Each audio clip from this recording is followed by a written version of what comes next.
Hello everybody and welcome back to Valheim. For today's video we are going to be going over some of the changes and updates made with the recent patch the Bog Witch, which was released on the 31st of October.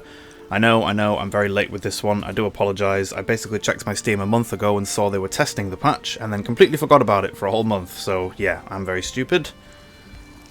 Now, I'm not going to be able to go over every single change they made, and I'm not going to be able to show you everything that they've brought with it. There are a few new items, new skills, there's a new merchant as well. I didn't want to, I'm basically here on my solo world, and I didn't want to go through and try and discover all this stuff and completely skip having it on the playthrough. So, some stuff won't be covered in this video, and some stuff what I'll do is I'll mention it from the patch notes, and I'll even showcase you the full patch notes as well, so you can see what's been released, but I won't be able to actually show you it in-game as of yet. Anyway, first of all, let's take a look at the three new skills we have, which are farming, cooking, and crafting. You'll notice that some of them are leveled up already, because I had to re-record this footage as my OBS decided to change the aspect ratio and only record about the top third of my screen, which is, yeah, fantastic. Was not happy with that when I discovered it, so I've had to re-record this whole thing. Okay, so with the farming skill, as you're gathering farmed vegetables and stuff that you've grown, I think you can do it out in the wild as well. You'll notice, there we go, we just had one of the procs there, which was some sparks flying out from the plant. And you'll notice there my skill has improved to level 5. It also had a +1 next to the plant, so one of the main parts of the farming skill is that you gain increased drops from picking up vegetables and stuff that you've grown. There we go, we have another one there, the sparks and the +1. I'm pretty sure that will improve and become more frequent the higher the skill gets. So you can farm quite a lot from picking up all of your vegetables that you've grown. Now there are a few more perks that you get with the skill, which I shall show you right now, if I remember which buttons to press. It's been a while since I've used this on controller. Skills, there we go. Right, farming, there we are. So, stamina use, cultivator wear, that is your, not stamina, sorry, that is your durability, your harvest radius, and your chance for bonus yields, which was the +1. So it's decreased stamina use when you're planting seeds and stuff like that, and planting seed plants. Cultivator wear and tear as well, so it means that the durability on your cultivator doesn't drop as quick. And the area harvest as well. There is a new item they included with the farming skill called the Scythe, I believe, which we haven't discovered yet. It might be an Ashlands thing, which is basically just AoE farming. You can pick up plants from an area. Next we're going to cover the cooking skill. We're going to make something nice and cheap and quick for this, so we'll do wolf jerky, just grab some wolf meat and some honey. And basically as you're cooking you will level up the cooking skill, so I'm a bit annoyed that in the current level or current timeline of my playthrough I'm actually at the Mistlands, so my cooking and crafting and farming are all level 1 when I first started doing this, which means that we've missed out on a whole 5 or 6 zones worth of experience we could have had. And as you're cooking, there we go, skill improved, cooking level 5. You gain a variety of different bonuses from that cooking skill. I believe cooking speed is one of them. We'll quickly have a quick look at them now. Skills. Oh, that was a bit glitchy. Strange. Cooking skill. So cooking speed, so how quickly it costs, how quickly it takes you to cook something. Serving tray wear. Now serving tray is another of the new items which I haven't seen either, so hopefully we'll see that soon. And chance for bonus yields as well, which is again the same as the farming one, which means as you're cooking you are likely to get, well, so you might have a chance of getting 2 or 3 of the item you've crafted. I don't believe we actually get a +1 or a +2 or anything like that with the stuff we cook now, but hopefully we will see it at some point. Again, like I said, we won't be covering every single thing as we're doing this on the playthrough world, and I didn't want to advance it too far without having it actually covered in the playthrough. Okay, let's put that food back, put the wolf jerky in there.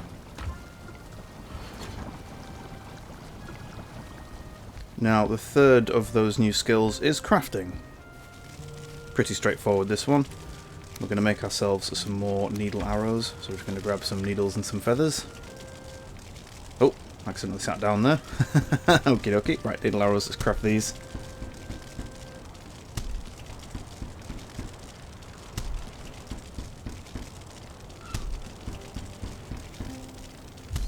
Waiting for that skill up, there we go. Improved crafting, level 4. Okay, let's cover those skills and see what the bonuses are. Oh, it's really glitchy when you open the skill menu. Okay, so it's crafting speed, hammer wear, and building stamina use. So again, as you're crafting something, it's quicker to craft.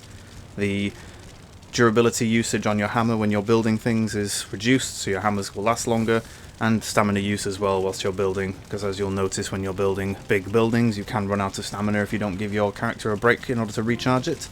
Although I've never really had issues with that, so I'm guessing that'll be more of an early level thing. But yeah, those are the three main skills. We also have some new crafting tables, first of which is this one here, the food preparation table. So they've basically split a lot of the cooking parts up from the cauldron. So you used to cook everything from the cauldron. You now have a food preparation table, which is anything that you can prepare before having to then go and cook it, either in the oven or in the cauldron or on one of the hanging bits. You can prepare them here first and then take them to where they're supposed to be cooked. So you can see there we've got uncooked items, raw fish, bread dough. Most of these things, apart from the fish, all of them will need to go into the oven. And the raw fish you can just hang on either the wooden cooking area thing, like the cooking spit, or the iron one that we've got here. And there is also another one, which we have in... no, it's not in the corner here. There it is. It is the mead kettle.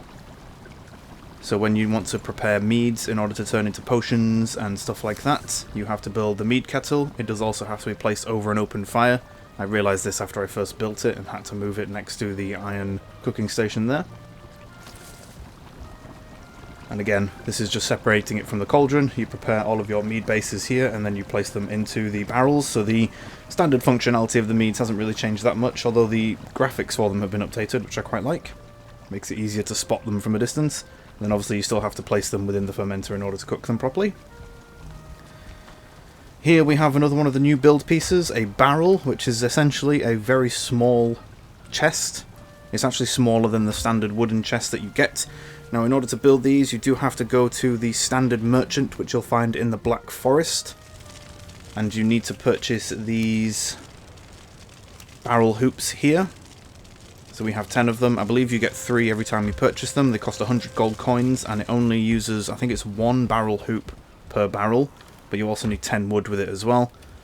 Now, I'm not sure what the difference with barrels and the standard wooden chests are going to be, whether the barrels can store a lot more of certain items. Let's say you put loads of liquid in there or something, it might store a lot more of it, or if there is anything, or if it is just another way to spend some gold and to have a smaller a smaller storage area, or a smaller storage compartment. So instead of having a wide chest, you could have these small barrels. Thematically, they're quite nice. I quite like them. They look really good. I just don't like that they're really small in terms of their storage. I'm kind of hoping that maybe in future we'll get bigger versions of them. Maybe with some of the Ashlands wood, we might be able to build a bigger version. Because as you can see with our fermenters, they're huge barrels. So I don't see any reason why we can't have anything bigger than that. But we'll test them a bit more in the playthrough and see what we can actually fit in there and what actually works. But again, if you want some nice small storage and something that's quite thematic, you can have those as well, and they only cost 100 gold coins, so they're not expensive. Now, one of the other main updates or changes with this patch was the Bog Witch, which is our third new merchant. Unfortunately, I won't be able to showcase her to you on this video. What I'll do is I'll draw a picture, I'll get a picture of her, probably the Valheim hosted picture, and we'll place it over the video for a few seconds so you can see what she looks like. Now, the Swamp Witch, or the Bog Witch, is found in the swamp, and as usual with most other releases when it comes to new content, she's only generated in covered areas. So I believe I'm going to have to go and explore swamps that I haven't uncovered yet on the map in order to find her, but I imagine she'll work the same as other merchants as well, which is that she will show up on your map as you're getting closer to her, so you can kind of sail around for a bit and find her that way. Not entirely sure what she sells, but again, what I will do is I will place the uncovered patch notes from Steam on the video. It'll just be a quick cut image from Steam itself, just showing those patch notes for you, so you can have a look at the full list of what they've changed and all the new items and stuff they've added. I would imagine a lot of these items are quite late game things, but I am quite happy they've made some big changes to the farming, the cooking, and they've also added a bunch of new skills and stuff. It means that they're not only working on the later game content, but they're also adding in new things that you can interact and use as you're going through the game in the playthrough. I like that they've added a new merchant to the swamp as well, so the swamp has even more reasons for you to go back. I'm quite happy with it. I think it's been quite good so far. Now at the moment I'm having a quick look through the Forge menu to see if I can spot this new crafting item, which is the scythe, I believe it's called. I don't think I've unlocked the recipe yet, so it might be a late game thing, or it might just be that I haven't picked up the item I need to craft it, so it'll probably be some kind of metal or something like that. Might have a bit of a further look into it when we're actually on the playthrough, and we'll craft it all on there. So apologies, you are going to have to wait a few more episodes for this to actually come full circle on the playthrough and for me to be able to showcase it properly. But yeah, that is the majority of the changes they've made so far. I'm quite happy that they've added a little bunch of low-level stuff, and that they are still working on late game zones and stuff like that. And as I said, we did have to re-record this video, so apologies if it has been quite a bit of a run-through. Now, one other thing they've added as well is some new emotes, as you saw there. The first one was the relax emote, although I stood up by accident, so we'll just quickly reposition our character and try and do that again. Again, emotes are more for multiplayer. There we go, we have the relax emote, so if you want to style yourself out and lie down on something, there you go. We do also have the, what is there? There is another one called the rest emote, which is basically your character just lies down, head on hands, although he kind of glitched into the floor a little bit there. It's a bit awkward, you can't really see his arms. But yeah, you have the rest emote, so if you want to lie down on something, you can always do that. And finally, we have the toast emote. It's basically just toasting and drinking, although we have nothing in our hand, so that looks a bit weird. Maybe there's a tankard or something that you can craft and hold and be able to use that with. But yeah, those are 3 new emotes they brought to us as well. Like I said, I will have the patch notes kind of cover the screen very slightly. We'll have them towards the end of the video as well, so that you guys can see all the patch notes in full, and to see all the different things they've changed, all the new items they've added. They might even have a list of the items added to the witch as well, the witch merchant, sorry. So yeah, just a heads up, spoilers. If you don't want to see that full list, then you might want to skip the end of the video, as I'll have the full list come up very shortly. And we'll go over some of those changes which I haven't mentioned so far. So here you are, you can see the detailed breakdown of the patch notes. Now, one of the new mechanics I didn't mention was the feast. As you can see right at the top under new mechanics, large meals that last longer and can be shared among several people. So I imagine that these will require quite a lot of crafting materials to build, and I imagine there'll probably be an Ashlands thing as well. It seems like it's more based on multiplayer, but if it's a longer lasting food buff that's better than what we currently have, I'll definitely be looking into that. Just underneath that we have the 3 new skills which we've covered. Crafting, just underneath that we have the serving tray, allows you to place any consumable item like a build piece. Oh, very nice. That seems like you can turn meals and stuff into kind of like a thematic thing for your decorations.